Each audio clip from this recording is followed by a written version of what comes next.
Orang Bali lucu, pakai bunga, pakai buah. Buah itu adalah melambangkan satu ketulusan. Hendaknya manusia melakukan upacariannya. Tatkala manusia merasakan kesenangan itu, dia tidak melakukan hiatnya, tak ubahnya sebagai pencuri. Om Swastiastu. Para pemirsa yang budiman, dalam kesempatan yang berbahagia ini, saya kembali hadir untuk menjawab satu pertanyaan yang datangnya dari sahabat, rekan, kawan saya yang terkasih. Dalam penyampaian itu, dia mengatakan orang Bali lucu, pakai bunga, pakai buah. Dia tinjauannya di dalam upacara itu. Bagaimana tanggapan Bapak? Itulah model pertanyaannya. Dalam kesempatan ini, pemirsa yang terkasih, saya memberikan satu tanggapan bahwa kalau menurut Hindu, tidak ada hal itu dipandang lucu. Karena sesuai dengan dasar hukum di dalam teologi Hindu, itu terungkap di dalam Pustaka Suci Weda, Mandala 10, Sukta 71, Mantra 11. Di sana dikatakan hendaknya manusia melakukan upacariannya.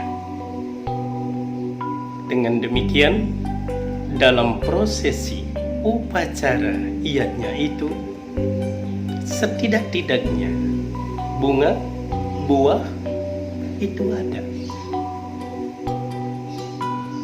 Dan kenapa umat Hindu harus melakukan upacara iatnya dan buah bunga itu ada?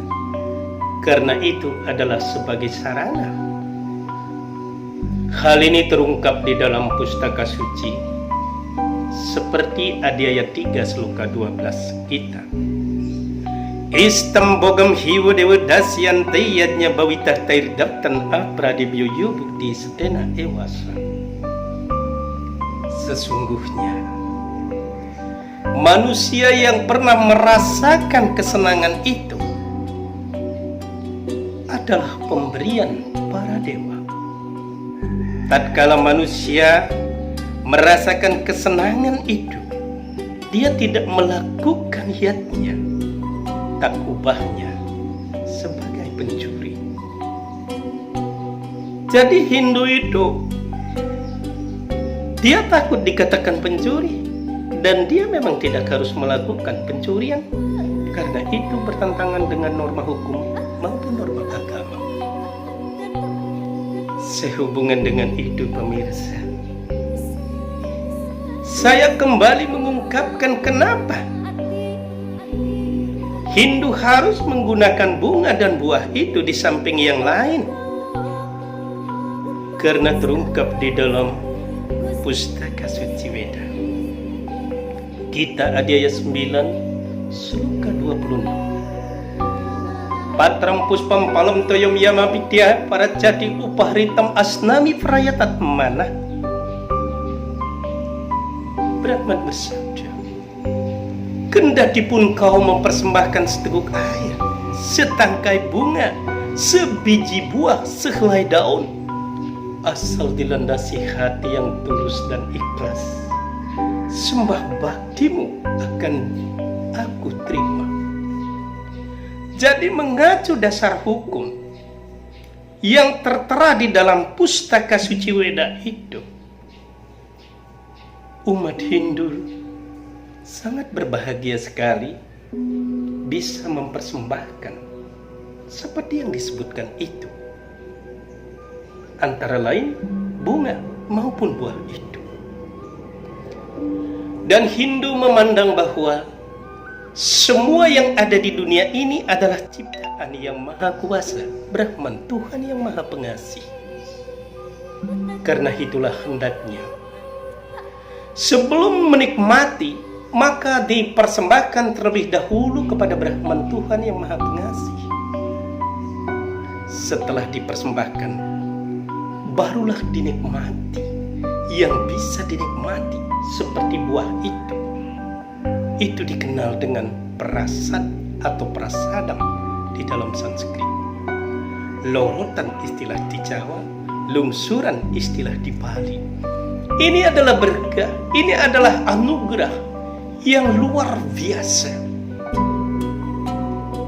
Hindu selalu merasa bersyukur karena di dalam sastra itu dijelaskan, Tulyaninda statir matir samtustu kenacit aniketa statir matir bakti nemi priyunara.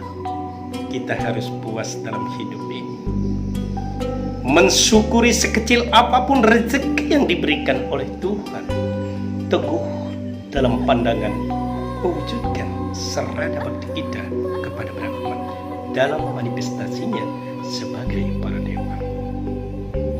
Itu secara teologi. Dan secara filosofis atau filsafat di sini, bunga maupun buah mengandung pengertian yang sangat bermakna bagi umat Hindu. Misalnya saja tatkala bunga itu ditanam di tanah yang subur, dia akan tumbuh subur dan mengeluarkan bunga dan memancarkan, menebarkan aroma keharuman itu. Ditempatkan, ditanam pada tanah yang kotor, jorok sekalipun, tapi begitu kehadiran sang bunga, dia tetap memunculkan aroma keharuman itu. Dan begitu juga bunga itu dipetik, apakah dengan tangan kiri atau kanan, bahkan diinjak, bunga tetap menebarkan keharuman itu. Jadi filosofis daripada bunga ini keharuman. Sudah sepantasnya, selayaknya kita sebagai umat manusia, khususnya umat Hindu, harus menebarkan keharuman dan mengedepankan embodiment of love, perwujudan kasih itu. Bunga itu juga merupakan anugerah yang luar biasa dari para dewa.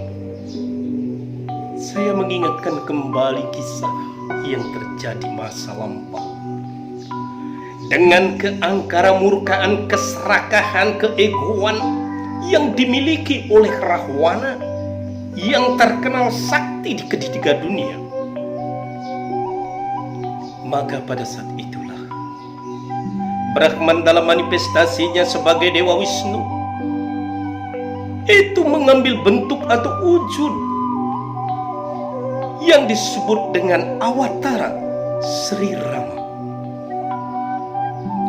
Beliaulah sebagai penekun, penegak dharma, sehingga terjadi pertempuran yang sangat dahsyat antara Rahwana dengan Sri Rama yang penuh kasih itu. Satyam Jayatinartam, kebenaran pada akhirnya akan jaya dan menang. Begitu dia dapat melenyapkan keangkara murkaan, begitu dia dapat menghancurkan keserakahan Sri, yaitu Rahwana ini, maka semua para dewa serempak menaburkan bunga, memberikan anugerah sebagai kemenangan dharma, yaitu yang ditegakkan oleh Sri Rama. Pemirsa yang berbahagia, ini adalah filosofis bunga yang sangat luar biasa, mengajarkan kepada kita untuk selalu penuh hidup, rukun harmonis, dan menebarkan keharuman kasih sayang. Begitu juga kalau kita menyikapi buah, yaitu tumbuh menjadi pohon dan berbuah, maka buahnya itu dapat memenuhi kebutuhan hidup manusia ataupun binatang yang lain. Setelah buah itu mengakhiri masa berbuah, tinggal daun-daunnya itu pun cepat lambat rontok berguguran jatuh ke bumi sebagai penyubur. Setelah itu rontok, maka tinggal pohon saja. Kayu pun siap dibelah menjadi kayu api, menjadi kayu bakar yang sangat berguna bagi kehidupan. Jadi antara bunga dan buah mempunyai makna filosofis yang sangat mendalam. Pohon itu, buah itu adalah melambangkan satu ketulusan. Oleh sebab itu, pemirsa yang terkasih dimanapun berada, hendaknya kita bisa belajar lebih baik dan bisa juga belajar dari tumbuhan maupun pepohonan. Oleh sebab itulah, di dalam menyikapi ligai bahtera kehidupan ini, saya mengajak kepada kita semua, marilah kita tanamkan kebajikan di muka bumi dengan penuh kasih sayang. Kita dibingkai dalam satu wadah NKRI dan dalam bentuk kebinekaan. Mari kita saling merawat, kita saling mengasihi satu sama lain agar tercipta suasana santih atau kedamaian di muka bumi ini. Pesan saya terakhir kepada umat Hindu, kita menyadari hukum karma. Baik yang kita perbuat, pasti baik yang akan kita terima. Begitupun juga sebaliknya. Karena itu, kita harus mengedepankan embodiment of love, perwujudan kasih.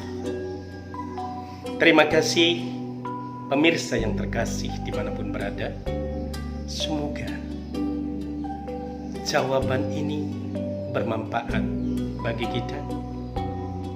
Semoga membawa satu kedamaian.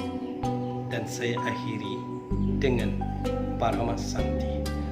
Om Santi, Santi, Santi.